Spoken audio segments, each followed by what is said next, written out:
नमस्कार विद्यार्थी मित्रों, सेठ जे सोनावाला हाई स्कूल में अहमदाबाद, विषय सामाजिक विज्ञान, धोरण 9। विद्यार्थी मित्रों, छेल्ले आपणे प्रकरण 4 में भारतनी राष्ट्रीय चळवळों में रॉलेट एक्ट एटले के जेने काळा कायदा तरीके ओळखवामां आवे छे ए काळा कायदानी चर्चा आपणे पूर्ण करेली। आज आपणे जलियावाला बागनो हत्याकांड, खिलाफत चळवळ अने असहकारना आंदोलननी चर्चा करीशुं। सौथी पहेला आपणे वात करीशुं जलियावाला बागनो हत्याकांड। विद्यार्थी मित्रों, जलियावाला बागनो हत्याकांड 13 एप्रिल 1919 दिवसे बन्यो।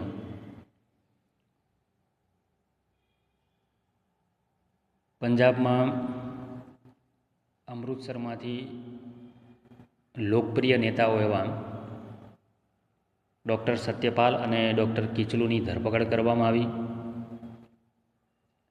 ए धरपकड़ना विरोध में जे दिवसे वैशाखीनो तहेवार हतो ए दिवसे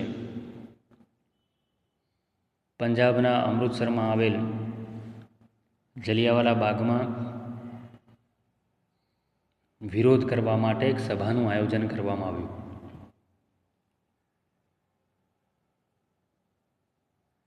जे सभाना आयोजन दरमियान अचानक लश्करना सैनिकों ने लईने जनरल ओडोनिल डायर पोताना लश्कर साथे लश्करी शस्त्र सरंजाम साथे त्यां पहोंच्यो। अगाउथी कोईपण प्रकारनी पूर्व चेतवणी के सूचना आप्या वगर एना सैनिकों ने फरमान जारी कर्यु अने मशीन गन मांथी गोळीओनो वरसाद शरू कराव्यो।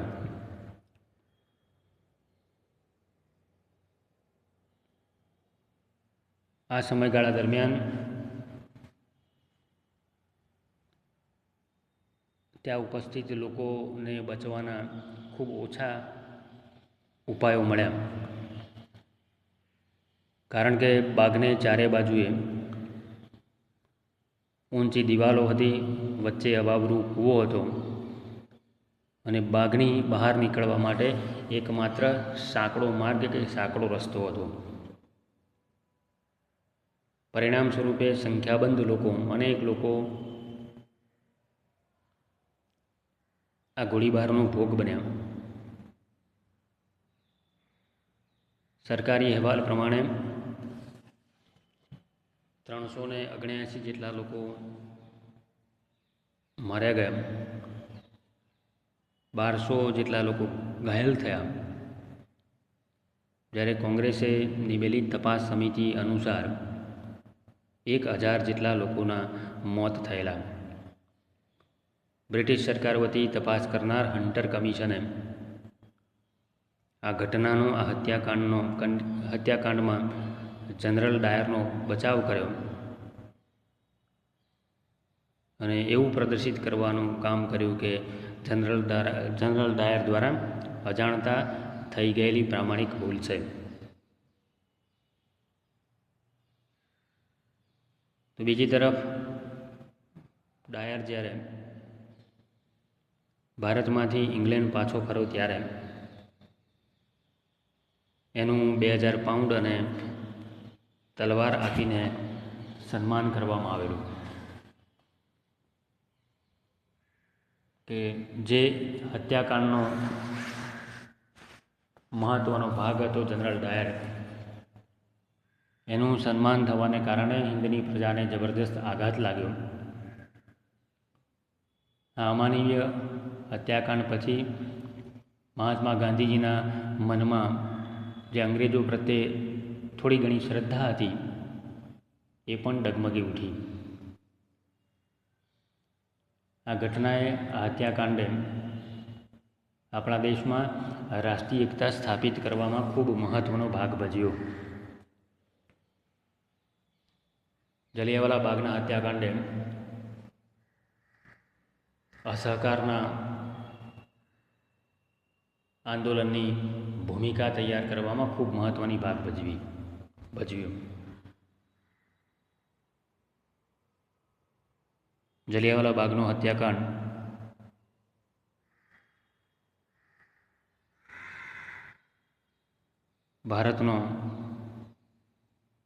ભારતના ઇતિહાસનો એક કલંકિત બનાવ છે એમ આપણે કહી શકીએ.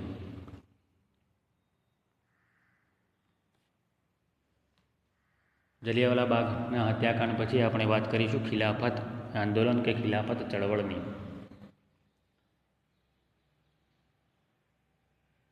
પ્રથમ વિશ્વયુદ્ધના સમયગાળા દરમિયાન તુર્કી જર્મનીના પક્ષે જોડાયેલું યુદ્ધમાં ઇંગ્લેન્ડના વિજય પછી એની સાથે સંધિ કરવામાં આવેલી. જે સંધિની જોગવાઈઓ અત્યંત કડક અને અન્યાયી હતી. તુર્કીનો સુલતાન કે જે એ વખતે ઇસ્લામ ધર્મના ખલીફા એટલે કે ધાર્મિક વડા હતા, એણે જે કડક શરતો લદાયેલી એનો પૂરજોશથી વિરોધ કરીને એને હળવી કરવા માટે ભારતમાં એના સમર્થનમાં જે ચળવળો શરૂ થઈ એ ચળવળોને ખિલાફત ચળવળ કે ખિલાફત આંદોલન તરીકે ઓળખવામાં આવે છે. આ આંદોલનમાં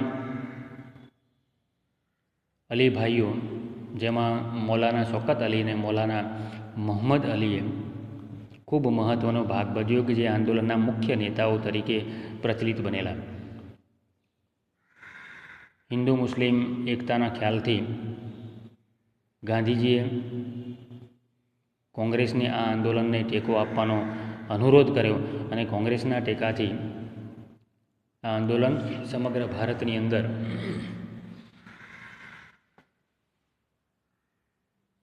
ફેલાયું કે સમગ્ર ભારતની અંદર આ આંદોલન સાથે અનેક લોકો જોડાયા એટલું વ્યાપક બનેલું. ખિલાફત આંદોલન બાદ આપણે વાત કરીશું અસહકારનું આંદોલન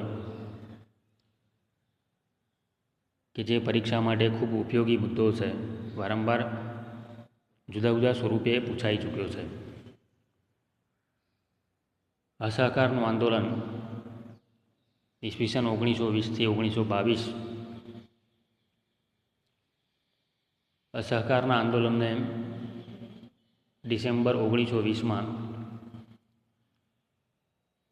નાગપુર અધિવેશનની અંદર બહાલી આપવામાં આવી. કોંગ્રેસે બ્રિટિશ સામ્રાજ્યના નેજા હેઠળ સ્વશાસનને બદલે માત્ર હવે સ્વરાજ જ જોઈએ એવી માગણી અંગ્રેજો સામે બુલંદ કરી. આ અસહકાર આંદોલનના મુખ્ય બે પાસા હતા.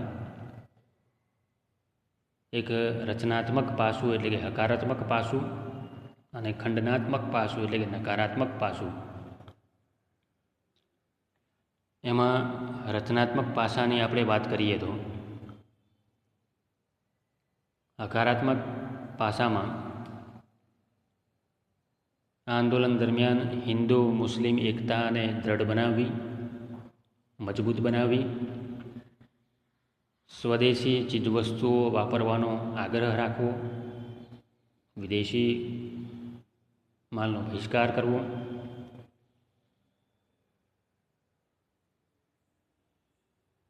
ઘેર ઘેર રેટીઓ ફરતો કરવો અને ટિળક સ્વરાજ્ય ફંડમાં 1 કરોડ રૂપિયા જમા કરવા. સાથે સાથે ખાદીનો વપરાશ વધારવો, અસ્પૃશ્યતા નાબૂદી માટે નિવારણ માટે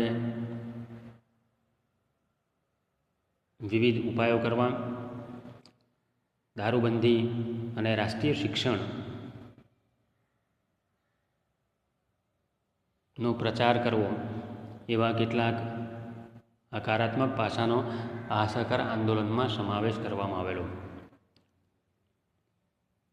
જ્યારે એના ખંડનાત્મક કે નકારાત્મક પાસાઓમાં સરકારી નોકરીઓનો ત્યાગ કરવો, ધારાસભાઓ, સરકારી શાળા કોલેજોનો ત્યાગ કરવો, સરકારી અદાલતો, સ્થાનિક સ્વરાજ્યની સંસ્થાઓમાં નિમાયેલા સભ્યોએ રાજીનામા આપી દેવા, વિદેશી કાપડ અને માલનો બહિષ્કાર કરવો, સરકારી સમારંભો, ઇલકાબો એટલે કે ખિતાબો કે પારિતોષિકો